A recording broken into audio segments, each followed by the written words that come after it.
मसीह दे जिंदा नाच तुहाडे सारिਆਂ ਦੀ सलामती होए। मैं खुदावंद दी शुक्रगुजारी करना कि खुदा सानू रोज़ बरोज़ अपने कद और अपने अंदाज़ा तक लैके जाता है। ईद पैंतीकोस बहुत करीब है और ईमानदार खिदमत गुजार अपनी जिंदगी नू उस मददगार लिए तैयार करन डे ने।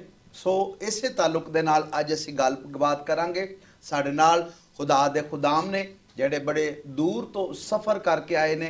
खुदा ने अपने लोगों को बड़ी कसरत की बरकत दी है और यकीनन वो बरकत आज तुहाडी जिंदगी भी ट्रांसफर होएगी। सो बगैर देर कीतिया होया मैं तुहाडा तारुफ कराना वा। पास्टर जुनेद ने साडे नाल। पास्टर जी खुश आमदीद। बहुत बहुत प्रोग्राम जाई। पास्टर शारून साहब खुदावंद तुहानू दोनों नूं बरकत दे।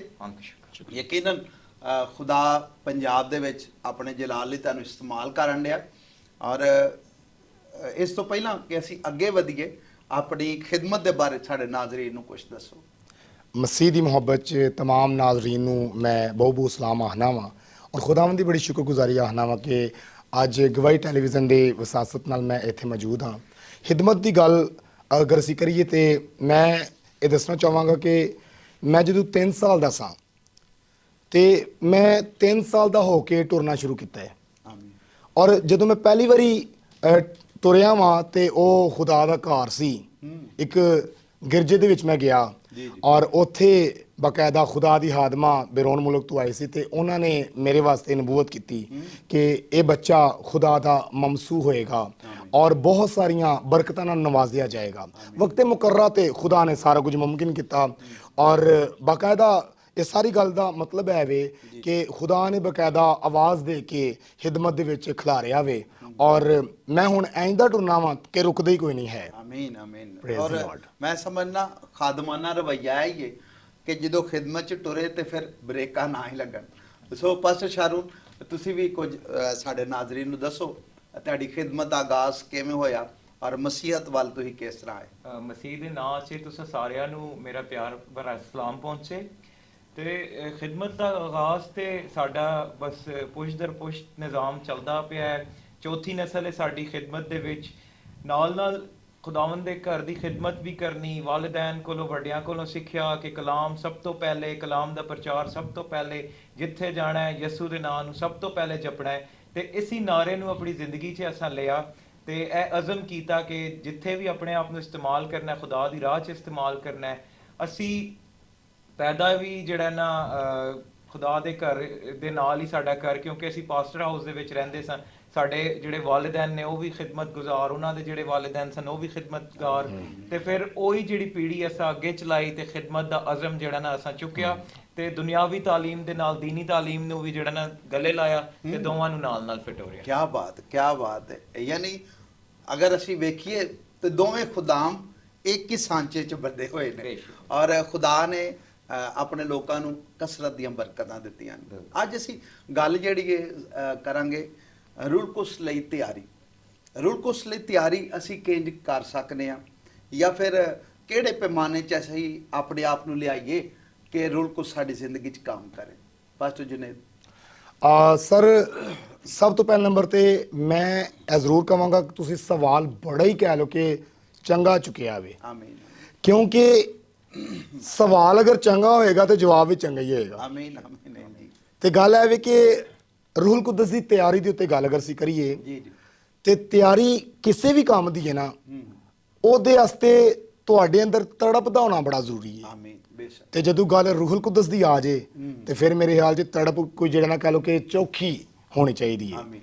अगर असीं खुदा दे कलाम च वेखीए ते अमाल दी किताब जे ओहदा पहला बाब और ओहदी असीं 8 आयत तो वेखीए जी जी ते इत्थे बकायदा ज़ाहिर मेरे को उर्दू वर्जन बाइबल है तो असी उर्दू च इस आयत में बकायदा असी जरा पढ़ांगे।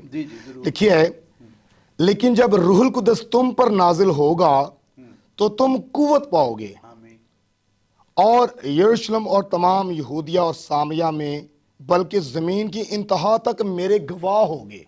लेकिन गल इत्थे है वे, लेकिन जब रूहुल कुदस तुम पर नाजिल होगा, अजे होया नहीं होगा। ये रूहुल कुदस नाज़िल होने तो पहले गल की जा रही है। ਔਰ ਇੱਥੇ ਮੈਨੂੰ ਬੜੀ ਜ਼ਬਰਦਸਤ ਯਿਸੂ ਮਸੀਹ ਦੀ ਗੱਲ ਯਾਦ ਵੀ ਆਉਂਦੀ ਹੈ, ਕਿਉਂਕਿ ਤੁਹਾਡੇ ਪ੍ਰੋਗਰਾਮ ਦਾ ਜਿਹੜਾ ਨਾਮ ਹੀ ਹੈ ਜੈ ਯਿਸੂ ਦੀ, ਤੇ ਜੈ ਯਿਸੂ ਦੀ, ਤੇ ਮੈਂ ਗੱਲ ਨੂੰ ਵੀ ਕਹਿ ਲਓ ਕਿ ਯਿਸੂ ਮਸੀਹ ਦੀ ਗੱਲ ਨੂੰ ਲੈ ਕੇ ਅੱਗੇ ਟੁਰਾਂਗਾ। ਯਿਸੂ ਮਸੀਹ ਨੇ ਜਦੋਂ ਆਪਣੇ ਹਵਾਰੀਆਂ ਨੂੰ, ਸ਼ਾਗਿਰਦਾਂ ਨੂੰ ਜਦੋਂ ਆਖਿਆ ਕਿ ਠਹਿਰੇ ਰਵਿਓ ਜਦੋਂ ਤੱਕ ਤੁਹਾਨੂੰ ਕੁਵਤ ਦਾ ਲਿਬਾਸ ਨਾ ਲੱਭ ਜਾਵੇ, ਤੇ ਕਾਬਲੇ ਗੌਰ ਗੱਲ ਬੜੀ ਏ ਕਿ ਯਿਸੂ ਮਸੀਹ ਨੇ ਉਹਨਾਂ ਨੂੰ ਠਹਿਰਣ ਦਾ ਆਖਿਆ, ਲੇਕਿਨ ਉਹਨਾਂ ਨੂੰ ਟਾਈਮ ਨਹੀਂ ਦੱਸਿਆ। ਯਿਸੂ ਮਸੀਹ ਨੇ ਇਹ ਨਹੀਂ ਆਖਿਆ ਕਿ ਤੁਸੀਂ ਮਹੀਨਾ ਠਹਿਰੇ ਰਹੋ, ਤੁਸੀਂ 2 ਦਿਨ ਠਹਿਰੇ ਰਹੋ, ਤੁਸੀਂ ਹਫਤਾ ਠਹਿਰੇ ਰਹੋ, ਤੁਸੀਂ ਕਹਿ ਲਓ ਕਿ ਕੋਈ ਐਨੇ ਘੰਟੇ ਠਹਿਰੇ ਰਹੋ। ਯਿਸੂ ਨੇ ਕਿਹਾ ਠਹਿਰੇ ਰਹੋ। ਔਰ ਇਹ ਗੱਲ ਬੜੀ ਕਾਬਲੇ ਗੌਰ ਹੈ, ਕਿਉਂਕਿ ਮੈਂ ਜਿਹੜੀ ਗੱਲ ਤੜਪ ਦੀ ਕੀਤੀ ਹੈ ਉਹਨੂੰ ਲੈ ਕੇ ਅੱਗੇ ਟੁਰਾਂਗਾ, ਲੇਕਿਨ ਯਿਸੂ ਦੇ ਬਗੈਰ ਗੱਲ ਕਰਨਾ ਬਹੁਤ ਜ਼ਿਆਦਾ ਮੈਨੂੰ ਕਿਹੜਾ ਓਪਰਾ ਲੱਗਣਾ ਸੀ, ਕਿਉਂਕਿ ਯਿਸੂ ਦੇ ਨਾਲ ਹੀ ਗੱਲਾਂ ਨੇ। ਹਾਲੇਲੂਇਆ। ਸੋ ਗੱਲ ਇਹ ਵੇ ਕਿ ਯਿਸੂ ਮਸੀਹ ਨੇ ਜਦੋਂ ਆਖਿਆ ਨਾ ਕਿ ਠਹਿਰੇ ਰਹੋ, ਤੇ ਟਾਈਮ ਨਹੀਂ ਦੱਸਿਆ ਗਿਆ। ਮੈਂ ਇਸ ਗੱਲ ਨੂੰ ਸਮਝਣਾ ਵਾ, ਜਦੋਂ ਤੱਕ ਮੈਨੂੰ ਖੁਦਾ ਨੇ ਸਮਝ ਦਿੱਤੀ ਹੈ, ਮੈਂ ਸਮਝਣਾ ਕਿ ਅਗਰ ਯਿਸੂ ਮਸੀਹ ਟਾਈਮ ਦਾ ਛੱਡ ਦੇਣਾ ਕਿ ਤੁਹਾਨੂੰ ਫਲਾਂ ਦਿਹਾੜੇ ਜਾਂ ਫਲਾਂ ਰਾਤ ਜਾਂ ਫਲਾਂ ਪਹਿਰ ਦੇ ਵਿੱਚ ਰੂਹੁਲ ਕੁਦਸ ਲੱਭ ਜਾਣਾ ਹੈ, ਤੇ ਉਸੇ ਦਾ ਮੇਰੇ ਜਿਹਾ ਕੋਈ ਨਲਾਇਕ ਬੰਦਾ ਐਨ ਟਾਈਮ ਤੇ ਰਲ ਪੈਂਦਾ, ਉਸੇ ਟਾਈਮ ਜਾਵਾਂ ਆਂਦਾ ਜਾਨਾ ਵਾ ਰੂਹੁਲ ਕੁਦਸ ਜਾਨਾ ਤੇ ਰੂਹੁਲ ਕੁਦਸ ਲੈ ਲੈਣਾ ਵਾ। ਲੇਕਿਨ ਗੱਲ ਹੁਣ ਕੀ ਏ ਕਿ ਉਹਨਾਂ ਲੋਕਾਂ ਨੂੰ ਜਿਹੜੀ 120 ਦੀ ਜਮਾਤ ਦਾ ਜ਼ਿਕਰ ਹੈ, ਜਿਹੜੀ ਅਸੀਂ ਅਮਾਲ ਦੀ ਕਿਤਾਬ ਨੂੰ ਖੋਲ੍ਹਿਆ, ਇਹਦੇ ਵਿੱਚ ਜ਼ਿਕਰ ਹੈ, ਉਹਨਾਂ ਨੂੰ ਯਕੀਨਨ ਹਰ ਰੋਜ਼ ਇੱਕ ਤੜਪ ਸੀ ਉਹਨਾਂ ਦੇ ਅੰਦਰ, ਜੱਦੂਜਹਿਦ ਸੀ। ਤੇ ਪਤਾ ਨਹੀਂ ਹੋ ਰਿਹਾ ਅੱਜ ਸ਼ਾਮੀ ਲੱਭਣ ਲੱਗਾ, ਪਤਾ ਨਹੀਂ ਅਗਲੇ 10 ਮਿੰਟਾਂ 'ਚ ਲੱਭਣ ਲੱਗਾ ਰੂਹੁਲ ਕੁਦਸ। ਉਸੇ ਤੜਪ ਦੇ ਵਿੱਚ ਉਹਨਾਂ ਨੇ ਐਵੇਂ ਦੀ ਦੁਆ ਕੀਤੀ ਕਿ ਪਹਿਲੇ ਕਦੀ ਉਸ ਤਰ੍ਹਾਂ ਉਹਨਾਂ ਦੁਆ ਕੋਈ ਨਹੀਂ ਕੀਤੀ ਹੈ। ਕਰਦੇ ਸਨ, ਲੇਕਿਨ ਕਹਿ ਲਓ ਕਿ ਲਗਾਤਾਰ ਇੱਕ ਠਹਿਰਾਓ ਉਸ ਲੈਵਲ ਦਾ ਨਹੀਂ ਸੀ ਆਇਆ ਹੈ। ਔਰ ਜਿਵੇਂ ਕਹਿ ਲਓ ਕਿ ਉਹਨਾਂ ਨੇ ਦੁਆ 'ਚ ਠਹਿਰ ਕੇ ਵੇਖਿਆ ਹੈ, ਤੇ ਉਹਨਾਂ ਦੀ ਯਕੀਨਨ ਉੱਥੇ ਤੜਪ ਵੇਖੀ ਗਈ ਹੈ, ਔਰ ਖੁਦਾ ਬਾਕਾਇਦਾ ਰੂਹੁਲ ਕੁਦਸ ਭੇਜਣ ਤੇ ਮਜਬੂਰ ਹੋ ਗਿਆ। ਹਾਲੇਲੂਇਆ। ਔਰ ਇਸ ਤਰ੍ਹਾਂ ਮੈਂ ਸਮਝਦਾ ਤਿਆਰੀ ਬਿਹਤਰੀਨ ਹੈ ਕਿ ਤੁਸੀਂ ਆਪਣੀ ਤੜਪ ਨੂੰ ਕਹਿ ਲੋਗੇ ਬਰਕਰਾਰ ਰੱਖੋ, ਤੜਪ ਤੋਂ ਬਗੈਰ ਤਿਆਰੀ ਨਹੀਂ ਹੈ। ਬੜੀ ਜ਼ਬਰਦਸਤ ਗੱਲ ਕੀਤੀ। ਰੂਹੁਲ ਕੁਦਸ ਪਾਉਣ ਲਈ ਯਾਨੀ ਤੜਪ ਦਾ ਹੋਣਾ। ਬਿਲਕੁਲ ਬਿਲਕੁਲ ਬਿਲਕੁਲ। ਪਾਸਟਰ ਸ਼ਾਰੂਨ, ਤੁਸੀਂ ਇਸ ਬਾਰੇ ਚ ਕੀ ਕਹਿੰਦੇ ਹੋ? ਬਿਲਕੁਲ ਸਰ, ਇਹ ਸਵਾਲ ਸਾਰੇ ਮਸੀਹੀਆਂ ਵਾਸਤੇ ਜਾਣਨਾ ਵੀ ਜ਼ਰੂਰੀ ਹੈ, ਇਹਦਾ ਜਵਾਬ ਤੇ ਉਹਦੇ ਤੋਂ ਵੀ ਜ਼ਰੂਰੀ ਹੈ। ਇੱਕ ਜਦੋਂ ਜਹਿਦ ਹੈ, ਇੱਕ ਮਸੀਹੀ ਸ਼ਖਸ ਜਦੋਂ ਪੈਦਾ ਹੁੰਦਾ ਹੈ, ਫਿਰ ਉਹ ਆਹਿਸਤਾ ਆਹਿਸਤਾ ਵੱਡਾ ਹੁੰਦਾ ਹੈ, ਜਦੋਂ ਸਮਝ ਬੁੱਝ ਦੀ ਪੀੜੀ ਤੇ ਕਦਮ ਰੱਖਦਾ ਹੈ, ਤੇ ਸਾਨੂੰ ਇੱਕ ਅਹਿਸਾਸ ਦੀ ਕਮੀ ਮਹਿਸੂਸ ਹੁੰਦੀ ਹੈ ਆਪਣੀ ਜ਼ਿੰਦਗੀ 'ਚ ਅਗਰ ਅਸੀਂ ਕਲਾਮ ਤੋਂ ਦੂਰ ਹੋਈਏ। किसी खादिम ਦੇ ਨਜ਼ਦੀਕ ਜਾਂ ਕਿਸੇ ਮਸੀਹ ਦੇ ਨਜ਼ਦੀਕ ਰੂਹੁਲ ਕੁਦਸ ਸੇ ਇੱਕ ਅਹਿਸਾਸ ਹੈ, ਕਿਸੇ ਦੇ ਅੱਗੇ ਇੱਕ ਰਹਿਨੁਮਾ ਹੈ, ਕਿਸੇ ਦੇ ਅੱਗੇ ਇੱਕ ਰੂਹ ਹੈ, ਕਿਸੇ ਦੇ ਅੱਗੇ ਇਹ ਇੱਕ ਜ਼ਰੂਰਤ ਹੈ, ਤੇ ਕਿਸੇ ਦੇ ਨਜ਼ਰਾਂ 'ਚ ਕਿਸੇ ਦੀ ਜ਼ਿੰਦਗੀ 'ਚ ਇਹ ਹੀ ਜ਼ਿੰਦਗੀ ਹੈ ਦਰ ਹਕੀਕਤ। ਤੇ ਬਿਲਕੁਲ ਇਹ ਗੱਲ ਜਿਹੜੀ ਹੈ ਨਾ ਸਾਨੂੰ ਆਪਣੇ ਦਿਲ 'ਚ ਤੇ ਆਪਣੇ ਜ਼ਿਹਨ 'ਚ ਨਕਸ਼ ਕਰ ਲੈਣੀ ਚਾਹੀਦੀ ਹੈ ਕਿ ਰੂਹੁਲ ਕੁਦਸ ਇਹ ਪਾਉਣਾ ਤੇ ਹਰ ਮਸੀਹੀ ਵਾਸਤੇ ਲਾਜ਼ਮ ਮਲਜ਼ੂਮ ਹੈ, ਲੇਕਿਨ ਇਹਨੂੰ ਪਾਉਣ ਲਈ ਇੱਕ ਜਦੋਜਹਿਦ ਵੀ ਲਾਜ਼ਮੀ ਹੈ, ਜਿਹਦੇ ਵਿੱਚ ਸਾਨੂੰ ਰਿਪੈਂਟੈਂਸ ਤੌਬਾ ਲਾਜ਼ਮੀ ਹੈ ਕਿ ਆਪਣੇ ਗੁਨਾਹਾਂ ਦਾ ਇਕਰਾਰ ਕਰਕੇ ਉਹਦੀ ਅਸਾਂ ਤੌਬਾ ਕਰਨੀ ਹੈ, ਕਿਉਂਕਿ ਖੁਦਾਵੰਦ ਦਾ ਕਲਾਮ ਵੀ ਸਾਨੂੰ ਇਹੀ ਸਿਖਾਉਂਦਾ ਹੈ ਕਿ ਆਪਣੇ ਗੁਨਾਹਾਂ ਦਾ ਇਕਰਾਰ ਕਰਨਾ ਹੈ ਅਸਾਂ, ਫਿਰ ਉਹਦੇ ਤੋਂ ਅਸਾਂ ਫਿਰ ਤੌਬਾ ਵੀ ਮੰਗਣੀ ਹੈ, ਯਿਸੂ ਕੋਲੋਂ ਤੌਬਾ ਵੀ ਮੰਗਣੀ ਹੈ ਕਿ ਉਹ ਸਾਨੂੰ ਬਖਸ਼ਿਸ਼ ਕਰੇ, ਤੇ ਫਿਰ ਆਪਣੀ ਜ਼ਿੰਦਗੀ 'ਚ ਅਸੀਂ ਪਾਕ ਚੀਜ਼ਾਂ ਨੂੰ ਦਾਖਲ ਕਰ ਸਕਨੇ ਹਾਂ। ਉਹਦੇ ਬਾਅਦ ਨਾ ਇਲਮ ਨਫਸਿਆਤ ਤੇ ਕਲਾਮ ਪਾਕ ਜਦੋਂ ਅਸੀਂ ਵੇਖਨੇ ਆ, ਇਹ ਸਿਖਾਉਂਦਾ ਹੈ ਕਿ ਜਿਸਮ ਤੇ ਰੂਹ ਦੇ ਵਿੱਚ ਇੱਕ ਲੜਾਈ ਹੁੰਦੀ ਹੈ। ਅਸਾਂ ਉਸ ਲੜਾਈ ਤੇ ਵੀ ਕਾਬਜ਼ ਆਣਾ ਹੈ ਕਿ ਸਾਡੀ ਜਿਹੜੀ ਰੂਹ ਹੈ ਉਹ ਜਿਸਮ ਦੀ ਖਵਾਹਿਸ਼ਾਤ ਤੇ ਗਲਬਾ ਪਾਏ, ਅਸੀਂ ਆਪਣੇ ਆਪ ਨੂੰ ਗੁਨਾਹ ਤੋਂ ਰੋਕੀਏ, ਗੁਨਾਹਾਂ ਤੋਂ ਬਚਾਈਏ, ਦੁਨਿਆਵੀ ਜਿਹੜੀ ਗੰਦਗੀ ਹੈ ਉਹਦੇ ਤੋਂ ਦੂਰ ਰੱਖੀਏ, ਤਾਂ ਕਿ ਆਪਣੇ ਆਪ ਨੂੰ ਅਸੀਂ ਪਾਕ ਕੋ ਸਾਫ਼ ਕਰਕੇ ਮਸੀਹ ਯਸੂ ਲਈ ਪੇਸ਼ ਕਰ ਸਕੀਏ, ਤਾਂ ਕਿ ਉਹਦਾ ਰੂਹ ਜਿਹੜਾ ਸਾਡੀ ਜ਼ਿੰਦਗੀ 'ਚ ਜੁੰਬਸ਼ ਕਰੇ, ਸਾਡੀ ਜ਼ਿੰਦਗੀ 'ਚ ਉਹ तमाम ਕਮੀਆਂ ਨੇ ਉਹਨਾਂ ਨੂੰ ਪੁਰ ਕਰੇ, ਤਾਂ ਕਿ ਅਸੀਂ ਆਪਣੇ ਆਪ ਨੂੰ, ਆਪਣੀ ਜ਼ਿੰਦਗੀ ਨੂੰ, ਆਪਣੀ ਰੂਹ ਨੂੰ ਉਹਦੀ ਰਾਹ 'ਚ ਸਰਫ ਕਰ ਸਕੀਏ। ਆਮੀਨ ਆਮੀਨ। ਬੜੀ ਜ਼ਬਰਦਸਤ ਗੱਲ ਪਾਸਟਰ ਸਾਹਿਬ ਨੇ ਦੱਸਿਆ। ਉਹਦੇ ਲਈ ਜਿਹੜਾ ਤੁਹਾਡੇ ਜ਼ਿੰਦਗੀ ਦੇ ਵਿੱਚ ਤੜਪ ਹੋਣੀ ਚਾਹੀਦੀ ਹੈ, ਔਰ ਤੁਹਾਡਾ ਕਹਿਣਾ ਹੈ ਕਿ ਪਾਕੀਜ਼ਗੀ ਰੂਹੁਲ ਕੁਦਸ ਸਾਡੀ ਜ਼ਿੰਦਗੀ 'ਚ ਹੋਏ ਤੇ ਰੂਹੁਲ ਕੁਦਸ ਫੇਰ ਸਾਡੇ ਅੰਦਰ ਆਉਂਦਾ। ਠੀਕ ਹੈ, ਅਸੀਂ ਜਦੋਂ ਤੋਬਾ ਕਰਨੇ ਆ, ਆਪਣੇ ਗੁਨਾਹਾਂ ਨੂੰ ਤਰਕ ਕਰਨੇ ਆ, ਫਿਰ ਖੁਦਾ ਦੀ ਰਹਿਮਤ ਸਾਡੇ ਉੱਤੇ ਹੁੰਦੀ ਬੇਸ਼ੱਕ। ਔਰ ਇਹ ਮੈਂ ਸਮਝਣਾ ਵਾ ਕਿ ਜ਼ਰੂਰੀ ਵੀ ਹੈ। ਅਗਰ ਅਸੀਂ ਖਿਦਮਤ ਗੁਜ਼ਾਰ ਆ, ਸਾਡੇ ਅੰਦਰ ਪਾਕੀਜ਼ਗੀ ਨਹੀਂ ਹੈ, ਤੜਪ ਨਹੀਂ ਹੈ, ਤੇ ਅਸੀਂ ਉਸ ਬਰਕਤ ਨੂੰ ਨਹੀਂ ਲੈ ਸਕਦੇ। ਔਰ ਇਹ ਬਹੁਤ ਜ਼ਬਰਦਸਤ ਗੱਲ ਦੱਸੀ ਤੁਸੀਂ। ਅਸੀਂ ਜਿਹੜਾ ਖਿਦਮਤ ਗੁਜ਼ਾਰੀ ਕਰਨੇ ਆ, ਖਿਦਮਤ ਗੁਜ਼ਾਰੀ ਸਪੋਜ਼ ਅਸੀਂ ਦਰ ਬਦਰ ਜਾਣੇ ਆ, ਗਲੀ ਜਾਣੇ ਆ, ਮੁਹੱਲਿਆਂ ਜਾਣੇ ਆ, ਸ਼ਹਿਰਾਂ ਜਾਣੇ ਆ, ਮੁਲਕਾਂ ਦੇ ਵਿੱਚ ਜਾਣੇ ਆ, ਸਾਡੇ ਨਾਲ ਰੂਲ ਕੁਸ ਦੀ ਤਹਿਰੀਕ ਹੋਣਾ ਬੜਾ ਜ਼ਰੂਰੀ ਹੈ। ਰੂਲ ਕੁਸ ਤੋਂ ਬਗੈਰ ਅਗਰ ਅਸੀਂ ਖਿਦਮਤ ਕਰਨੇ ਆ ਤੇ ਉਹਦੇ ਵਿੱਚ ਸ਼ਾਇਦ ਰੁੱਖਾਪਨ ਹੈ, ਅਧੂਰਾਪਨ ਹੈ। ਅਸੀਂ ਸਾਡੇ ਲਈ ਇਹ ਕਿਉਂ ਜ਼ਰੂਰੀ ਹੈ, ਇਸ ਬਾਰੇ ਸਾਡੇ ਨਾਜ਼ਰੀਨ ਨੂੰ ਕੁਝ ਦੱਸੋ। ਸਭ ਤੋਂ ਪਹਿਲੇ ਤੇ ਗੱਲ ਹੈ ਵੀ ਕਿ ਤਾਂ ਵਾਸਤੇ ਕਿਉਂਕਿ ਯਿਸੂ ਮਸੀਹ ਨੇ ਤੇ ਆਖੀ ਹੈ ਵੀ ਕਿ ਠਹਿਰੇ ਰਹੋ। ਠਹਿਰੇ ਰਹੋ।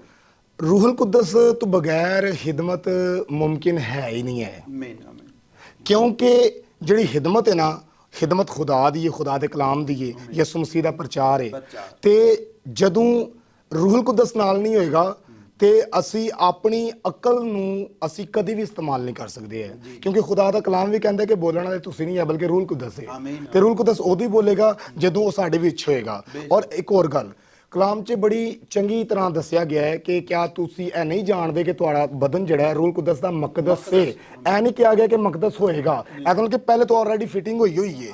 ਲੇਕਿਨ ਅਫਸੋਸ ਨਾਲ ਕਹਿਣਾ ਪੈਂਦਾ ਹੈ ਕਿ ਕਈ ਜਗ੍ਹਾ ਤੇ ਇਸ ਤਰ੍ਹਾਂ ਵੀ ਹੈ, ਸਾਰੇ ਪਾਸੇ ਨਹੀਂ ਲੇਕਿਨ ਕਈਆਂ ਜਗ੍ਹਾ ਤੇ ਇੰਝ ਕਿ ਉਹ ਜਿਹੜਾ ਫਿਟਿੰਗ ਜਿਹੜੀ ਪਹਿਲੇ ਤੋਂ ਖੁਦਾ ਨੇ ਕੀਤੀ ਨਾ ਕਿ ਮਕਦਸ ਹੈ, ਬਾਜ਼ ਔਕਾਤ ਫਿਟਿੰਗ ਕਈਆਂ ਜਗ੍ਹਾ ਤੇ ਖਰਾਬ ਹੋ ਗਈ ਹੈ। ਲੇਕਿਨ ਦੁਬਾਰਾ ਤੜਪ ਔਰ ਪਾਕੀਜ਼ਗੀ ਦਾ ਹੋਣਾ ਜ਼ਰੂਰੀ ਹੈ। ਔਰ ਫਿਰ ਮੈਂ ਸਮਝਣਾ ਕਿ ਖਿਦਮਤ 'ਚ ਕੋਈ ਨਿਕਲ ਕੇ ਰੂਹੁਲ ਕੁਦਸ ਦੀ ਤਹਿਰੀਕ ਨਾਲ ਖੁਦਾ ਦਾ ਕੰਮ ਚੰਗਾ ਕਰ ਸਕਦਾ ਹੈ। ਆਮੀਨ ਆਮੀਨ। ਬੜੀ ਅੱਛੀ ਔਰ ਜ਼ਬਰਦਸਤ ਗੱਲ। ਦੇਖੋ ਜਿਹੜੀ ਫਿਟਿੰਗ ਹੈ ਨਾ ਖੁਦਾ ਨੇ ਕੀਤੀ ਹੈ 100%, ਮਗਰ ਅਸੀਂ ਉਹਨੂੰ ਔਨ ਨਹੀਂ ਕਰਦੇ। ਠੀਕ ਹੈ, ਉਸ ਡਿਵਾਈਸ ਨੂੰ ਅਸੀਂ ਬੰਦ ਕਰ ਰੱਖਿਆ। ਬਿਲਕੁਲ। ਜਦੋਂ ਅਸੀਂ ਉਸ ਡਿਵਾਈਸ ਨੂੰ ਔਨ ਕਰਨੇ ਆ ਫਿਰ ਉਹਦੀਆਂ ਬਰਕਤਾਂ ਸਾਡੇ ਅੰਦਰ ਆਉਂਦੀਆਂ। ਬਿਲਕੁਲ। ਠੀਕ ਹੈ। ਕਲਾਮ ਦੇ ਵਿੱਚ ਲਿਖੀ ਹੈ ਗੱਲ ਕਿ ਉਹ ਬਾਪ ਤੋਂ ਭੇਦ ਦੀਆਂ ਗੱਲਾਂ ਲੈ ਕੇ ਤੁਹਾਨੂੰ ਦਿੰਦਾ ਹੈ। ਬੋਲਣ ਵਾਲੇ ਤੁਸੀਂ ਨਹੀਂ ਬਲਕਿ ਬਾਪ ਦਾ ਰੂਹ ਹੈ। ਸੋ ਇਸੇ ਤਰ੍ਹਾਂ ਅਸੀਂ ਖਿਦਮਤ ਗੁਜ਼ਾਰੀ 'ਚ ਵਧਨੇ ਆ ਔਰ ਜਦੋਂ ਰੂਹੁਲ ਕੁਦਸ ਸਾਡੇ ਅੰਦਰ ਆਂਦਾ ਹੈ ਫਿਰ ਖੁਦਾ ਅਜੀਬ ਤੇ ਜਲਾਲੀ ਕੰਮ ਕਰਦਾ ਹੈ। ਪਾਸਟਰ ਜੁਨੇਦ ਸਾਹਿਬ ਤੁਸੀਂ ਇਸ ਬਾਰੇ ਸਭ ਕੁਝ ਮਜ਼ੀਦ ਬਿਹਤਰ ਦੱਸ ਸਕੋ। ਜੀ ਬੇਸ਼ੱਕ ਤੁਸੀਂ ਜਿਹੜੀ ਗੱਲ ਕਹੀ, ਮੈਂ ਲੋਕਾਂ ਦੇ ਵਿੱਚ ਇੱਕ ਸ਼ੈ ਨੋਟਿਸ ਕੀਤੀ ਕਿ ਸਾਡੇ ਲੋਕ ਉਸ ਸ਼ੈ ਦੇ ਪਿੱਛੇ ਨੱਚਦੇ ਨੇ ਤੇ ਉਹ ਜਸਾਰਤ ਕਰਦੇ ਨੇ ਜਿਹੜੀ ਇਹਨਾਂ ਨੂੰ ਕਮਾਣੀ ਪੈਂਦੀ ਹੈ।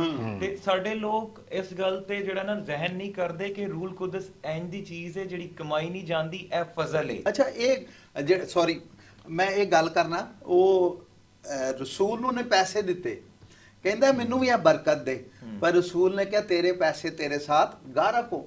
ਉਹ ਉਸ ਬਰਕਤ ਨੂੰ ਪੈਸਿਆਂ ਨਾਲ ਨਹੀਂ ਕਮਾਇਆ ਜਾ ਸਕਦਾ, ਬਲਕਿ ਅਸੀਂ ਉਹਦੇ ਲਈ ਖੁਦਾ ਦੀ ਜ਼ਰੂਰੀ ਜਦੋਜਹਿਦ। ਬੇਸ਼ੱਕ ਇਹੀ ਗੱਲ ਮੈਂ ਕੀਤੀ ਕਿ ਰੂਹੁਲ ਕੁਦਸ ਜਿਹੜੀ ਹੈ ਇਹ ਕਮਾਈ ਨਹੀਂ ਜਾ ਸਕਦੀ, ਇਹ ਖੁਦਾਵੰਦ ਦੀ ਤਰਫੋਂ ਇੱਕ ਫਜ਼ਲ ਹੈ ਜਿਹਦੇ ਵਾਸਤੇ ਅਸਾਂ ਨੂੰ ਆਪਣੇ ਆਪ ਨੂੰ ਤਿਆਰ ਕਰਨਾ ਹੈ ਕਿ ਉਹ तमाम ਜਦੋਜਹਿਦ ਜਿਹੜੀ ਦੁਨਿਆਵੀ ਮੁਸ਼ਕਿਲਾਤ ਤੋਂ ਗੁਜ਼ਰ ਕੇ ਉਹਨਾਂ ਤੋਂ ਆਪਣੇ ਆਪ ਨੂੰ ਪਾਕ ਰੱਖ ਕੇ ਕਰਨੀ ਹੈ। ਤੇ ਸਰ ਸਭ ਤੋਂ ਜਿਹੜੀ ਜ਼ਰੂਰੀ ਗੱਲ ਹੈ ਇਹ ਕਿ ਜਦੋਂ ਹਾਲਾਤ ਬੁਰੇ ਹੁੰਦੇ ਨੇ ਸਾਬਤ ਕਦਮ ਰਹਿਣਾ ਉੱਥੇ ਲਾਜ਼ਮੀ ਹੁੰਦਾ ਹੈ। ਚੰਗੇ ਹਾਲਾਤਾਂ 'ਚ ਤੁਸੀਂ ਜਿਹੜੀ ਗੱਲ ਕੀਤੀ ਕਿ ਜਦੋਂ ਅਸੀਂ ਕਿੱਥੇ ਜਾਂਦੇ ਆ ਤੇ ਉੱਥੇ ਅਸੀਂ ਬੜੇ ਡਰਾਈ ਮਹਿਸੂਸ ਕਰਨੇ ਆ ਨਾ, ਤੇ ਚੰਗੇ ਹਾਲਾਤਾਂ 'ਚ ਤੇ ਸਾਬਤ ਕਦਮ ਹਰ ਕੋਈ ਰਹਿੰਦਾ ਹੈ। ਅਸਲ ਗੱਲ ਤੇ ਅਸਲ ਮਜ਼ਾ ਉਦੋਂ ਆਉਂਦਾ ਹੈ ਕਿ ਹਾਲਾਤ ਬੁਰੇ ਹੋਣ, ਤੇ ਹਾਲਾਤ ਬੁਰੇ ਹੋਣ ਤੇ ਉੱਥੇ ਇਨਸਾਨ ਸਾਬਤ ਕਦਮ ਰਹੇ। ਤੇ ਕਲਾਮ ਵੀ ਕਹਿੰਦਾ ਹੈ ਕਿ अगर तू साबित कदम रहेगा तो मैं तुझे जिंदगी का ताज अता करूंगा। कलामे पाक का जब असी मुताला फरमाने आ ते सानू एक शै वेखण ते पढ़न दी मिलदी है कि खुदावंद दा रूह इन्ना जरूरी है कि जदों इस दुनिया 'च कुछ भी नहीं सी फिर भी ओदा रूह पानियां दे उत्ते जुंबश करदा सी। ते ए कितना जरूरी है सानू हासिल करना कि अगर एक शै ਉਦੋਂ ਦੀ ਮੌਜੂਦ ਹੈ ਕਿ ਜਦੋਂ ਕੋਈ ਸ਼ੈ ਕੋਈ ਜੀ ਇੱਥੇ ਜਿਹੜਾ ਮੰਡਲਾਂਦਾ ਨਹੀਂ ਸੀ, ਕੋਈ ਸ਼ੈ ਨਹੀਂ ਰਿੰਗਦੀ ਸੀ, ਤਾਰੀਕੀ ਸੀ ਜਾਂ ਜੋ ਵੀ ਸੀ, ਉਹਦਾ ਰੂਹ ਜਿਹੜਾ ਪਾਣੀਆਂ ਤੇ ਜੁੰਬਸ਼ ਕਰਦਾ ਸੀ। ਤੇ ਇੱਕ ਮਸੀਹ ਵਾਸਤੇ, ਇੱਕ ਸ਼ਖਸ ਵਾਸਤੇ ਇਤੋਂ ਵੱਡੀ ਰੋਸ਼ਨੀ ਕਿਹੜੀ ਹੋ ਸਕਦੀ ਹੈ ਕਿ ਖੁਦਾਵੰਦ ਦਾ ਰੂਹ ਮੌਜੂਦ ਹੈ। ਆਮੀਨ ਆਮੀਨ। ਬੜੀ ਜ਼ਬਰਦਸਤ ਗੱਲ ਕਿ ਰੂਹ ਤੇ ਉਦੋਂ ਦਾ ਸੀ ਜਦੋਂ ਕੁਝ ਵੀ ਨਹੀਂ ਸੀ। ਠੀਕ ਹੈ, ਔਰ ਉਹ ਸਾਡੀ ਜ਼ਿੰਦਗੀ 'ਚ ਅੱਜ ਕੰਮ ਕਰ ਰਿਹਾ ਤੇ ਇਹ ਮਸੀਹ ਦਾ ਫਜ਼ਲ ਹੈ। ਬਿਲਕੁਲ, ਇਹ ਖੁਦਾ ਦੀ ਰਹਿਨੁਮਾਈ ਹੈ, ਮਦਦਗਾਰੀ ਹੈ। ਰੂਹੁਲ ਕੁਦਸ ਜਿਹੜਾ ਸਾਡੀ ਖਿਦਮਤ ਦੇ ਵਿੱਚ ਕੀ ਕਿਰਦਾਰ ਅਦਾ ਕਰਦਾ ਹੈ? ਜ਼ਬਰਦਸਤ ਜੀ। ਮੈਂ ਤੁਹਾਨੂੰ ਇਹ ਜ਼ਰੂਰ ਕਹਿਣਾ ਚਾਹਾਂਗਾ ਕਿ ਖਿਦਮਤ ਦੇ ਵਿੱਚ ਰੂਹੁਲ ਕੁਦਸ ਸਭ ਤੋਂ ਪਹਿਲੇ ਨੰਬਰ ਤੇ ਜਿਹੜਾ ਕਿਰਦਾਰ ਅਦਾ ਕਰੇਗਾ ਉਹ ਇਹੋ ਹੀ ਹੈ ਕਿ ਖੁਦਾ ਨਾਲ ਸਾਡੀ ਕੁਰਬਤ ਜਿਹੜੀ ਹੈ ਹੋਰ ਮਜ਼ਬੂਤ ਹੋ ਜਾਂਦੀ ਹੈ। ਆਮੀਨ। ਠੀਕ ਹੈ, ਕਿਉਂਕਿ ਰੂਹੁਲ ਕੁਦਸ ਸਾਨੂੰ ਦੁਆ ਕਰਨਾ ਸਿਖਾਉਂਦਾ ਹੈ। ਰੂਹੁਲ ਕੁਦਸ ਸਾਨੂੰ ਬਾਕਾਇਦਾ ਕਲਾਮ ਕਰਨਾ ਸਿਖਾਉਂਦਾ ਹੈ। ਰੂਹੁਲ ਕੁਦਸ ਸਾਨੂੰ ਕਿਧਰੇ ਸ਼ਰਮਿੰਦਾ ਨਹੀਂ ਹੋਣ ਦਿੰਦਾ। ਠੀਕ ਹੈ, ਰੂਹੁਲ ਕੁਦਸ ਸਾਡੇ ਅੰਦਰ ਇੱਕ ਜਜ਼ਬੇ ਨੂੰ ਬਰਕਰਾਰ ਰੱਖਦਾ ਵੇ। ਔਰ ਮੈਂ ਸਮਝਦਾ ਇੱਕ ਐਨੀ ਕੋਈ ਲੰਬੀ ਚੌੜੀ ਲਿਸਟ ਹੈ ਕਿ ਤੁਹਾਡਾ ਪ੍ਰੋਗਰਾਮ ਜਿਹੜਾ ਨਾ ਉਹ ਮੁੱਕ ਜਾਏਗਾ, ਲੇਕਿਨ ਲਿਸਟ ਨਹੀਂ ਮੁੱਕੇਗੀ। ਬੇਸ਼ੱਕ ਬੇਸ਼ੱਕ ਖਾਲਿਦ। ਪਰ ਇਹ ਜ਼ਰੂਰੀ ਹੈ, ਅਸੀਂ ਅਗਰ ਆਪਣੇ ਨਾਜ਼ਰੀਨ ਨੂੰ ਜ਼ਿਆਦਾ ਬਿਹਤਰ ਤੌਰ ਤੇ ਸਮਝਾਉਂਦੇ ਆ ਤਾਂ ਸਾਨੂੰ ਵਕਤ ਦੇਣਾ ਪਏਗਾ। ਉਹ ਤਾਂ ਬਿਲਕੁਲ ਅਸੀਂ ਇੰਝ ਹੀ ਹੈ। ਖੁਦਾ ਦੇ ਕਲਾਮ ਨੂੰ ਉਹਨਾਂ ਨੂੰ ਸਮਝਾਉਣਾ ਪਏਗਾ ਕਿ ਰੂਲ ਕੁਸ ਸਾਡੀ ਜ਼ਿੰਦਗੀ 'ਚ ਕਿਹੜੇ-ਕਿਹੜੇ ਕੰਮ ਕਰਦਾ ਹੈ ਔਰ ਉਹ ਸਾਡੇ ਲਈ, ਸਾਡੀ ਖਿਦਮਤ ਲਈ ਕਿਉਂ ਜ਼ਰੂਰੀ ਹੈ। ਪਾਸਟਰ ਸ਼ਾਰੂਨ, ਇਹਦੇ ਬਾਰੇ ਸਾਨੂੰ ਕੁਝ ਦੱਸੋ। ਬੇਸ਼ੱਕ ਰੂਲ ਕੁਦਸ ਇੱਕ ਰਾਹ ਵਿਖਾਉਣ ਵਾਲੀ ਰੋਸ਼ਨੀ ਹੈ। ਰੂਲ ਕੁਦਸ ਸਾਡੀ ਜ਼ਿੰਦਗੀ 'ਚ ਇੱਕ ਰਹਿਨੁਮਾ ਵੀ ਹੈ। ਅਗਰ ਅਸੀਂ ਆਪਣੀ ਜ਼ਿੰਦਗੀ 'ਚ ਵੇਖੀਏ, ਅਸੀਂ ਦੁਨਿਆਵੀ ਕੰਮਾਂ 'ਚ ਬਹੁਤ ਮਸਰੂਫ ਰਹਿੰਦੇ ਆ ਸਾਰੇ, ਚਾਹੇ ਉਹ ਖੁਦਾ ਦੇ ਖਾਦਮੀਨ ਹੋਣ ਜਾਂ ਉਹ ਇੱਕ ਨਾਰਮਲ ਮਸੀਹੀ ਸ਼ਖਸ ਹੋਏ। ਜੀ ਜੀ। ਅਸੀਂ ਬਹੁਤ ਸਾਰੀ ਇੰਝ ਦੀ ਸਿਚੁਏਸ਼ਨਸ ਤੋਂ ਗੁਜ਼ਰਨੇ ਆ ਜਿੱਥੇ ਸਾਨੂੰ ਦੁਨਿਆਵੀ ਗੰਦਗੀ ਦਾ ਵੀ ਸਾਹਮਣਾ ਕਰਨਾ ਪੈਂਦਾ ਹੈ, ਤੇ ਇੰਝ ਦੀ ਸਿਚੁਏਸ਼ਨ ਵੀ ਹੁੰਦੀ ਹੈ ਕਿ ਜਿੱਥੇ ਸਾਨੂੰ ਆਪਣੀ ਅੱਖਾਂ ਨੂੰ, ਆਪਣੀ ਨਜ਼ਰਾਂ ਨੂੰ ਤੇ ਆਪਣੀ ਸੋਚ ਨੂੰ ਜਿਹੜਾ ਹੈ ਮੁਹਤਾਤ ਕਰਕੇ ਚੱਲਣਾ ਪੈਂਦਾ ਹੈ। ਤੇ ਰੂਲ ਕੁਦਸ ਜਿਹੜਾ ਹੈ ਉਹ ਇੰਝ ਦਾ ਸਾਡਾ ਚਰਵਾਹਾ ਹੈ ਜਿਹੜਾ ਉਹ तमाम ਮੁਸ਼ਕਿਲਾਤ ਨੂੰ ਇੰਝ ਦਾ ਡਾਕਾ ਲਾਉਂਦਾ ਹੈ, ਇੰਝ ਦਾ ਦਰਵਾਜ਼ਾ ਬੰਦ ਕਰਦਾ ਹੈ ਉਹਨਾਂ ਗੰਦਗੀਆਂ ਦੇ ਸਾਹਮਣੇ, ਤਾਂ ਕਿ ਅਸੀਂ ਖੁਦਾਵੰਦ ਦੇ ਕਲਾਮ ਨੂੰ ਹਰ ਚੀਜ਼ 'ਚ ਤਰਜੀਹ ਦੇ ਸਕੀਏ। ਆਮੀਨ ਆਮੀਨ। ਬਹੁਤ ਜ਼ਬਰਦਸਤ ਗੱਲਾਂ, ਔਰ ਯਕੀਨਨ ਰੂਲ ਕੁਦਸ ਸਾਡੀ ਖਿਦਮਤ ਲਈ ਨਹਾਇਤ ਜ਼ਰੂਰੀ ਹੈ। ਅਗਰ ਉਹ ਸਾਡੀ ਜ਼ਿੰਦਗੀ 'ਚ ਨਹੀਂ ਹੈ ਤੇ ਸ਼ਾਇਦ ਅਸੀਂ ਉਸ ਬਰਕਤ ਨੂੰ ਹਾਸਲ ਨਾ ਕਰ ਸਕੀਏ। ਇਹਨਾਂ ਸਾਰੀਆਂ ਗੱਲਾਂ ਨੂੰ ਅਸੀਂ ਸਿੱਖਦੇ ਰਹਾਂਗੇ, ਪਰ ਛੋਟੇ ਜਿਹੇ ਬ੍ਰੇਕ ਦੇ ਬਾਅਦ।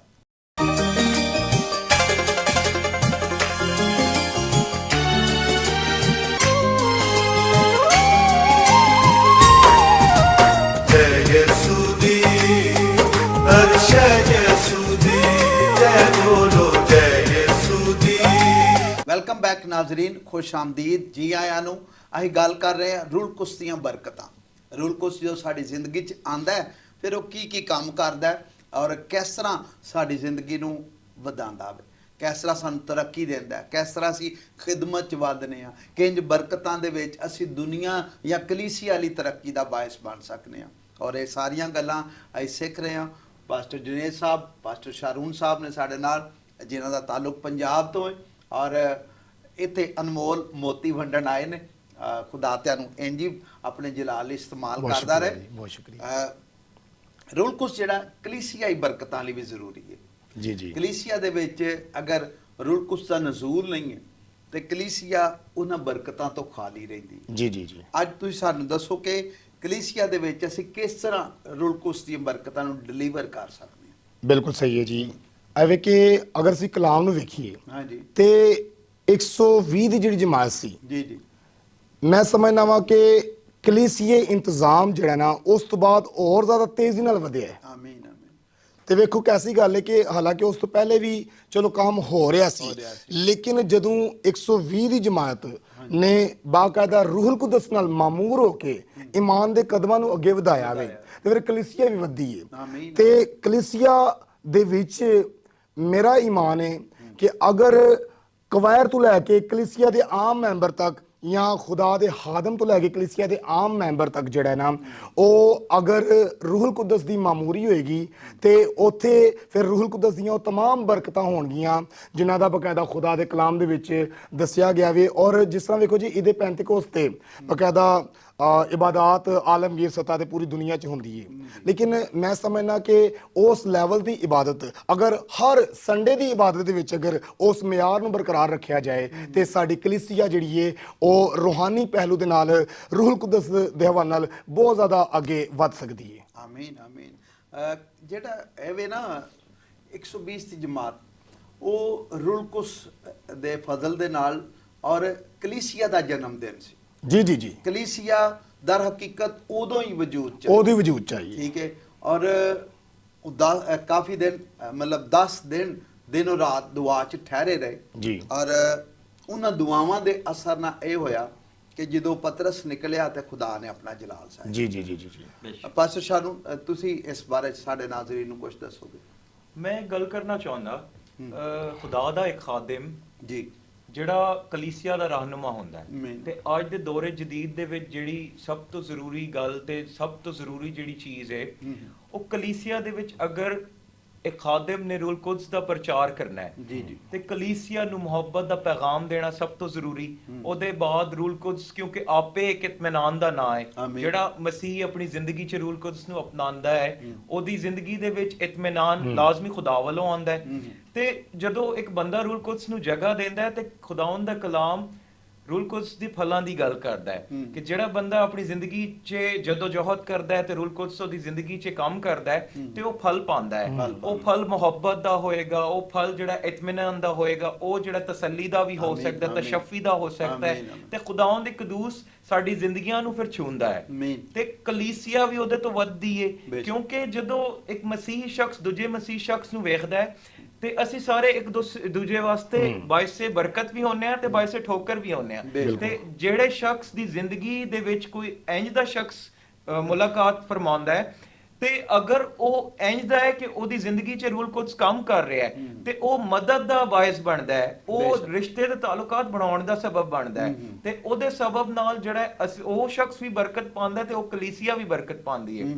ਤੇ ਖੁਦਾਵੰਦ ਦਾ ਜਿਹੜਾ ਸੂਰਮਾ, ਖੁਦਾ ਦਾ ਖਾਦਮ, ਖੁਦਾ ਦੀ ਹੈਕਲ ਦੇ ਵਿੱਚ ਕਲੀਸਿਆ ਦੀ ਖਿਦਮਤ ਕਰਦਾ ਹੈ, ਉਹਨਾਂ ਨੂੰ ਕਲਾਮ ਦਾ ਹਿੱਸਾ ਸੁਣਾਉਂਦਾ ਹੈ ਤੇ ਜਦੋਂ ਅਸੀਂ ਸਾਰੇ ਈਮਾਨ ਰੱਖਣੇ ਆਪਣੇ ਮਸੀਹ ਯਿਸੂ ਤੇ ਉਹ ਸਾਰੀ ਬਰਕਤਾਂ ਜਿਹੜੀ ਉਹ ਖਾਦਮ ਮਹਿਸੂਸ ਕਰਦਾ ਹੈ ਉਹਦੇ ਵਸੀਲਾ ਤੋਂ ਉਹਦੀ ਕਲੀਸਿਆ 'ਚ ਉਹ ਟ੍ਰਾਂਸਫਰ ਹੁੰਦੀ ਹੈ। ਇਹ ਇੱਕ ਤਵਨਾਈ ਹੈ, ਇਹ ਇੱਕ એનર્ਜੀ ਵੀ ਹੈ ਤੇ ਜਦੋਂ ਇਨਸਾਨ ਆਪਸ 'ਚ ਮਿਲ ਕੇ ਬੈਠਦੇ ਨੇ ਤੇ ਉਹ એનર્ਜੀ ਟ੍ਰਾਂਸਫਰ ਦਾ ਜਿਹੜਾ ਪ੍ਰੋਸੈਸ ਹੈ ਉਹ ਸ਼ੁਰੂ ਹੋ ਜਾਂਦਾ ਹੈ ਤੇ ਉਹ ਜਦੋਂ ਕਲਾਮ ਦੇ ਥਰੂ ਹੁੰਦਾ ਹੈ ਤੇ ਉਹਦੀ ਰਫ਼ਤਾਰ ਜਿਹੜੀ ਹੈ ਉਹ ਦੁਗਣੀ ਤੇ ਚੁਗਣੀ ਹੋ ਜਾਂਦੀ ਹੈ ਤੇ ਜਿਹੜੀ ਬਰਕਤ ਦਾ ਨਜ਼ੂਲ ਹੈ ਉਹ ਖੁਦਾਵੰਦ ਦੇ ਵੱਲੋਂ ਫਿਰ ਵੱਧਦਾ ਜਾਂਦਾ ਹੈ। ਬੇਸ਼ੱਕ ਬੜੀ ਜ਼ਬਰਦਸਤ ਗੱਲ। ਰੂਲ ਕੁਦਸ ਜਿਹੜਾ ਉਹ ਖਾਦਮ ਦੇ ਵਸੀਲੇ ਨਾਲ ਕਲੀਸਿਆ 'ਚ ਆਪਰੇਟ ਕਰਦਾ ਜੀ ਜੀ ਜੀ। ਅੱਛਾ, ਕਲਾਮ 'ਚ ਇੱਕ ਗੱਲ ਹੀ ਕਿ ਰੂਹ ਕੋ ਰੰਜੀਦਾ ਨਾ ਕਰੋ। ਠੀਕ ਹੈ ਨਾ? ਰੂਹ ਨੂੰ ਅਸੀਂ ਕਿਸ ਤਰ੍ਹਾਂ ਰੰਜੀਦਾ ਕਰਨੇ ਆ? ਆਪਣੇ ਕੰਮਾਂ ਤੋਂ, ਆਪਣੇ ਕਿਰਦਾਰ ਤੋਂ, ਗੱਲਾਂ ਤੋਂ ਜਾਂ ਵਾਟਐਵਰ। ਅੱਛਾ, ਇਹ ਰੰਜੀਦਾ ਲਫ਼ਜ਼ ਨੂੰ ਅਸੀਂ ਉਦੋਂ ਹੀ ਸਮਝ ਸਕਾਂਗੇ ਅਗਰ ਅਸੀਂ ਰੂਹ ਦੇ ਫਲ ਦੇ ਵਿੱਚ ਅਸੀਂ ਅਗਰ ਪਹਿਲੇ ਨੰਬਰ ਤੇ ਵੇਖੀਏ ਤੇ ਮੁਹੱਬਤ। ਆਮੀਨ। ਪਹਿਲਾ ਫਲ ਵੇਖੋ, ਅਗਰ ਵੇਖਿਆ ਜਾਏ ਤੇ ਪਹਿਲੇ ਨੰਬਰ ਤੇ ਫਲ ਮੁਹੱਬਤ ਹੀ ਕਿਉਂ ਰੱਖਿਆ ਗਿਆ ਹੈ? ਜਦੋਂ ਮੁਹੱਬਤ ਦੇ ਫਲ ਨੂੰ ਸਮਝਾਂਗੇ ਉਦੋਂ ਰੂਹੁਲ ਕੁਦਸ ਨੂੰ ਅਸੀਂ ਰੰਜੀਦਾ ਕਰਾਂਗੇ ਨਹੀਂ, ਕਿਉਂਕਿ ਅਗਰ ਅਸੀਂ ਦੁਨਿਆਵੀ ਮੁਹੱਬਤ ਵੇਖੀ ਤੇ ਉਹਦੇ ਵਿੱਚ ਇੰਨਾ ਧਿਆਨ ਰੱਖਣਾ ਪੈਂਦਾ ਹੈ। ਇਹ ਤੇ ਫਿਰ ਕਹਿ ਲਓ ਕਿ ਰੂਹ ਦਾ ਫਲ ਜਿਹੜਾ ਮੁਹੱਬਤ ਹੈ ਉਦੋਂ ਕਹਿ ਲਓ ਕਿ ਰੰਜੀਦਾ ਹੁੰਦਾ ਜਦੋਂ ਸਾਡੇ ਅੰਦਰੋਂ ਖੁਦਾ ਦੀ ਮੁਹੱਬਤ ਖਤਮ ਹੋ ਜਾਂਦੀ ਹੈ, ਖੁਦਾ ਦਾ ਖੌਫ ਖਤਮ ਹੋ ਜਾਂਦਾ ਵੇ। ਕਿਉਂਕਿ ਜਦੋਂ ਖੁਦਾ ਦਾ ਖੌਫ ਖਤਮ ਹੁੰਦਾ ਹੈ ਉਦੋਂ ਅਕਲ ਜਾਂਦੀ ਰਹਿੰਦੀ। ਕਲਾਮ 'ਚ ਲਿਖਿਆ ਕਿ ਖੁਦਾਵੰਦ ਦਾ ਖੌਫ ਹਿਕਮਤ ਦਾ ਸ਼ੁਰੂ ਹੈ। ਖੁਦਾ ਦਾ ਖੌਫ ਮੁਹੱਬਤ ਨਾਲ ਹੋਏਗਾ ਔਰ ਮੁਹੱਬਤ ਰੂਹੁਲ ਕੁਦਸ ਦੇ ਵਸੀਲੇ ਦੇ ਨਾਲ ਹੀ ਹੈ।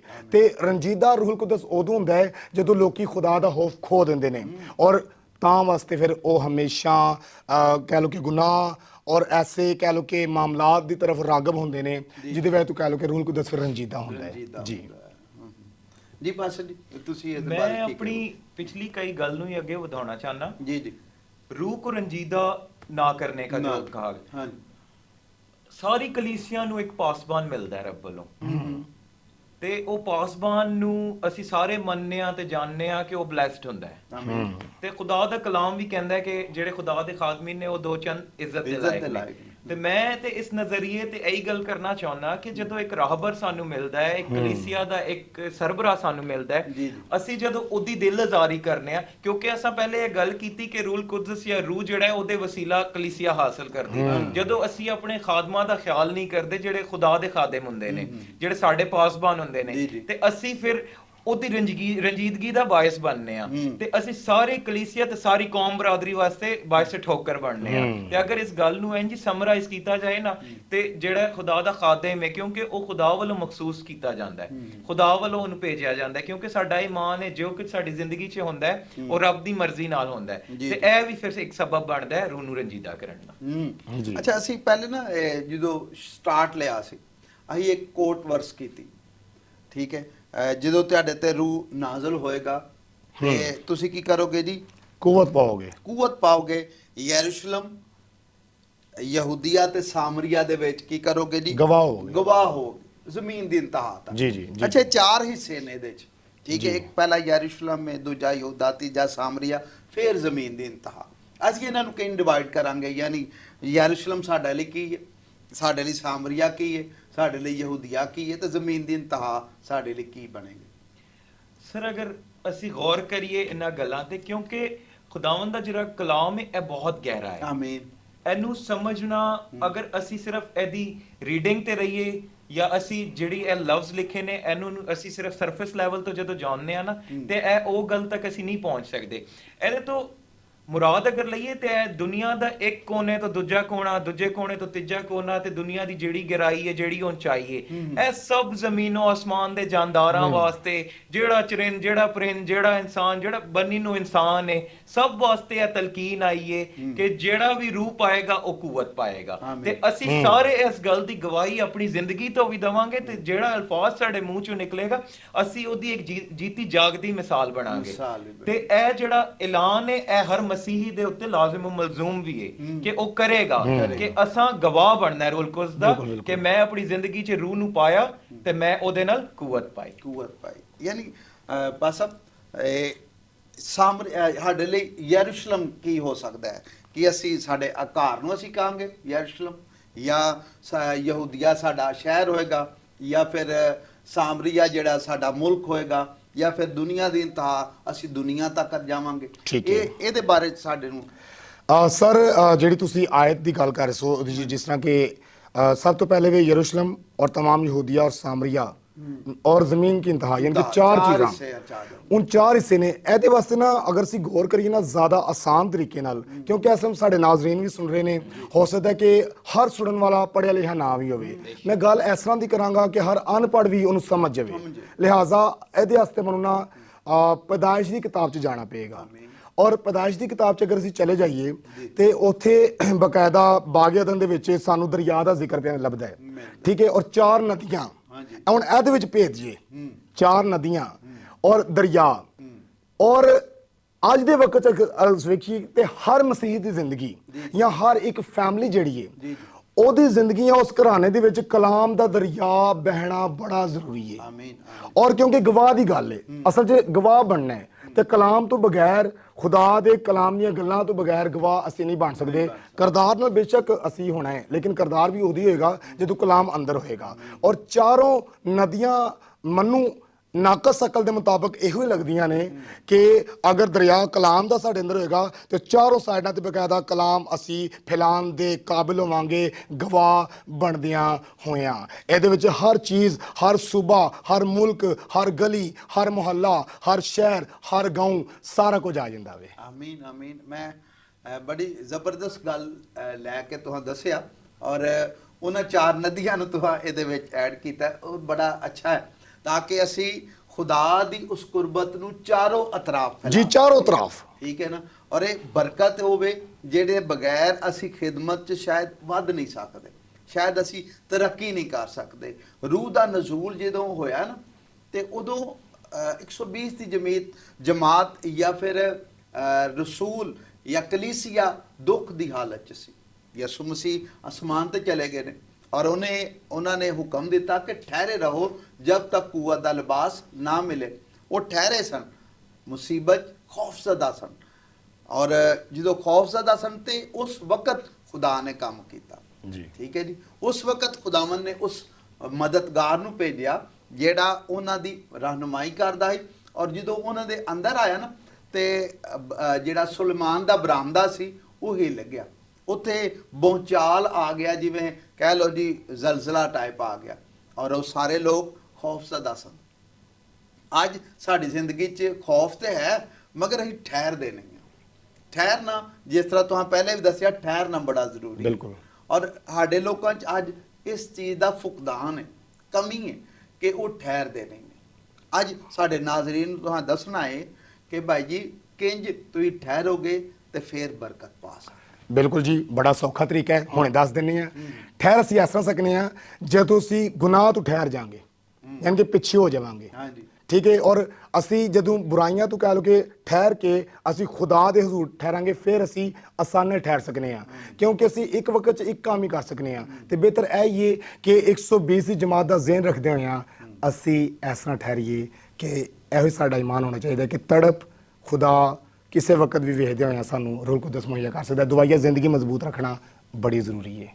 ਦੀ ਬਸ ਜੀ, ਸਾਡੇ ਨੌਜਵਾਨਾਂ ਦੇ ਵਿੱਚ, ਸਾਡੇ ਬਜ਼ੁਰਗਾਂ ਦੇ ਵਿੱਚ ਤੇ ਸਾਡੇ ਬੱਚਿਆਂ ਦੇ ਵਿੱਚ ਇੱਕ ਹੀ ਸ਼ੈ ਕਾਮਨ, ਫਲ ਦਾ ਇੰਤਜ਼ਾਰ ਕਿਸੇ ਦੇ ਵਿੱਚ ਨਹੀਂ ਹੈ। ਤੇ ਜਿਹੜਾ ਦੌਰ ਤੁਸੀਂ ਜ਼ਿਕਰ ਕੀਤਾ ਕਿ ਮੁਸੀਬਤ ਦਾ ਦੌਰ ਸੀ ਤੇ ਉਹਨਾਂ ਨੂੰ ਲਿਬਾਸ ਮਿਲਿਆ, ਲਿਬਾਸ ਮਤਲਬ ਮਦਦ ਦਾ ਲਿਬਾਸ ਮਿਲਿਆ। ਤੇ ਅੱਜ ਦਾ ਦੌਰ ਵੀ ਅਗਰ ਅਸੀਂ ਗੌਰ ਫਿਕਰ ਕਰੀਏ ਤੇ ਮੁਸੀਬਤਾਂ ਦਾ, ਮੁਸ਼ਕਿਲਾਤ ਦਾ ਦੌਰ ਹੈ, ਚਾਰੋਂ ਪਾਸੋਂ ਅਸੀਂ ਘੇਰੇ ਹੋਏ ਹਾਂ ਮੁਸ਼ਕਿਲਾਤ ਤੋਂ। ਤੇ ਸਾਡਾ ਨੌਜਵਾਨ, ਸਾਡਾ ਬਜ਼ੁਰਗ ਜਾਂ ਇੱਕ ਮਸੀਹੀ ਸ਼ਖਸ ਇਸ ਗੱਲ ਨੂੰ ਜ਼ਿਹਨ ਚੋਂ ਕੱਢ ਦਿੰਦਾ ਹੈ ਕਿ ਫਲ ਮਸੀਹ ਨੇ ਵਾਅਦਾ ਕੀਤਾ ਹੈ ਕਿ ਚਾਹੇ ਉਹ ਦੇਰ ਮਿਲੇ ਚਾਹੇ ਉਹ ਸਵੇਰ ਮਿਲੇ, ਫਲ ਮਿਲਣਾ ਹੈ। ਮਸੀਹਤ 'ਚ ਕਲਾਮ ਦੇ ਵਿੱਚ ਜਿੱਥੇ ਅਗਰ ਕੋਈ ਅਜ਼ੀਅਤ ਦਾ ਜ਼ਿਕਰ ਹੈ, ਕਿੱਥੇ ਵੀ ਅਗਰ ਕੋਈ ਮੁਸੀਬਤ ਦਾ ਜ਼ਿਕਰ ਹੈ, ਉਹਦੇ ਨਾਲ ਹੀ ਫਲ ਦਾ ਜ਼ਿਕਰ ਹੈ। ਜਿਵੇਂ ਲਿਖਿਆ ਹੈ ਤੁਸੀਂ ਸਾਬਤ ਕਦਮ ਰਹੋ ਤੇ ਜ਼ਿੰਦਗੀ ਦਾ ਤਾਜ ਪਾਓਗੇ। ਜਿਹੜਾ ਫਿਰ ਮਸੀਹ ਕਹਿੰਦਾ ਹੈ ਅਸੀਂ ਘਬਰਾ ਜਾਂਦੇ ਆ ਕਿ ਇਰਦ ਗਿਰਦ ਵਾਲੇ ਲੋਕ ਜਿਹੜਾ ਸਾਨੂੰ ਸਤਾਉਂਦੇ ਨੇ, ਤੇ ਮਸੀਹ ਨੇ ਉਹ ਵੀ ਬੜਾ ਵਾਜ਼ਿਆ ਕਿ ਜਿਹੜੇ ਮੇਰੇ ਨਹੀਂ ਹੋਏ ਤਾਂ ਤੁਹਾਡੇ ਵੀ ਨਹੀਂ ਹੋਣਗੇ। ਫਿਰ ਵੀ ਅਸੀਂ ਜਿਹੜਾ ਨਾ ਇੱਕ ਟਰਮ ਇਸਤੇਮਾਲ ਕਰਨੇ ਆ ਅੰਗਰੇਜ਼ੀ 'ਚ ਡਿਲੇਡ ਗ੍ਰੈਟੀਫਿਕੇਸ਼ਨ ਦੀ, ਕਿ ਫਲ ਦਾ ਇੰਤਜ਼ਾਰ ਕਰਨਾ, ਤਵਾਨਾਈ ਇਸਤੇਮਾਲ ਕਰਕੇ ਫਲ ਦਾ ਇੰਤਜ਼ਾਰ ਕਰਨਾ। ਉਹ ਜਿਹੜਾ ਇੰਤਜ਼ਾਰ ਹੈ ਉਹ ਸਾਡੀ ਨਸਲ ਕੋਲ ਅੱਜ ਦੇ ਦੌਰ 'ਚ ਨਹੀਂ ਹੋ ਰਿਹਾ। ਉਹ ਵਜ੍ਹਾ ਬਣਦੀ ਹੈ ਕਿ ਅਸੀਂ ਮਸੀਹ ਦੇ ਕਲਾਮ ਤੋਂ ਫਿਰ ਦੂਰ ਹੋ ਜਾਂਦੇ। ਕਿਉਂ? ਦੁਨਿਆਵੀ ਅਸਾਇਸ਼ਾਂ, ਦੁਨਿਆਵੀ ਜਿਹੜੀ ਸਹੂਲਤਾਂ ਨੇ ਉਹ ਸਾਨੂੰ ਇੰਨੀਆਂ ਮੁਤਾਸਰ ਕਰ ਰਹੀਆਂ ਨੇ ਕਿ ਅਸੀਂ ਕਲਾਮ ਨੂੰ ਲੈ ਕੇ ਤੇ ਸਬਰ ਕਰਨਾ, ਮਸੀਹ ਦੇ ਬਤਾਏ ਹੋਏ ਰਸਤੇ ਤੇ ਚੱਲ ਕੇ ਉਹ ਸਬਰ ਕਰਨਾ ਸਾਡੇ ਕੋਲੋਂ ਗਵਾਰਾ ਨਹੀਂ ਹੋ ਰਿਹਾ। ਤੇ ਜਿਹੜੀ ਦੁਨਿਆਵੀ ਅਸਾਇਸ਼ਾਂ ਨੇ ਉਹਦੇ ਵਿੱਚ ਅਸੀਂ ਇੰਨੇ ਮਗਨ ਹੋ ਗਏ ਹਾਂ ਕਿ ਅਸੀਂ ਕਲਾਮੇ ਪਾਕ ਨੂੰ ਸੀਨੇ ਤੋਂ ਲਾਉਣ ਤੇ ਬਜਾਏ ਨਾ ਅਸਾਂ ਇੱਕ ਮੋਬਾਈਲ ਲਾਇਆ ਹੋਇਆ ਹੈ ਜਾਂ ਉਹ तमाम ਦੁਨੀਆ ਦੀ ਅਸਾਇਸ਼ਾਂ ਲਾਈਆਂ ਹੋਈਆਂ ਨੇ। ਉਹ ਫਿਰ ਅਸਾਇਸ਼ਾਂ ਸਾਨੂੰ ਕਲਾਮੇ ਪਾਕ ਤੋਂ ਦੂਰ ਕਰ ਰਹੇ ਨੇ ਤੇ ਤਾਂ ਸਾਡੀ ਜ਼ਿੰਦਗੀਆਂ 'ਚ ਕਮੀਆਂ ਨੇ, ਜ਼ਰੂਰੀਆਤ ਸਾਡੀਆਂ ਪੂਰੀ ਨਹੀਂ ਹੋ ਰਹੀਆਂ। ਕਿਸੇ ਘਰ ਦੇ ਵਿੱਚ ਜਿਹੜਾ ਨਾ ਲੜਾਈ ਝਗੜੇ ਨੇ, ਕਿਸੇ ਦੇ ਘਰ ਬਿਮਾਰੀ ਹੈ, ਕਿਸੇ ਦੇ ਘਰ ਫਸਾਦ ਹੈ, ਦੰਗਾ ਹੈ, ਲੜਾਈ ਝਗੜਾ।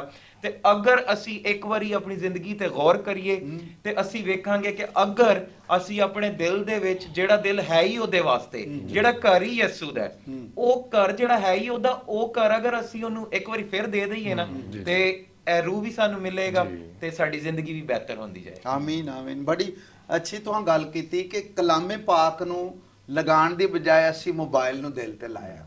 ਔਰ ਅੱਜ ਸਾਡੀ ਕੌਮ ਦਾ ਨਾ ਪਸਤਗੀ ਦਾ ਸਬਬ ਵੀ ਆਈ ਹੈ, ਬੇਸ਼ੱਕ, ਕਿਉਂਕਿ ਕਲਾਮ ਦੇ ਵਿੱਚ ਲਿਖਿਆ ਹੋਵੇ ਕਿ ਜਦੋਂ ਤੁਸੀਂ ਕਲਾਮ ਤੇ ਧਿਆਨ ਕਰੋਗੇ ਨਾ ਫਿਰ ਭਲਾਈ ਵੇਖੋਗੇ।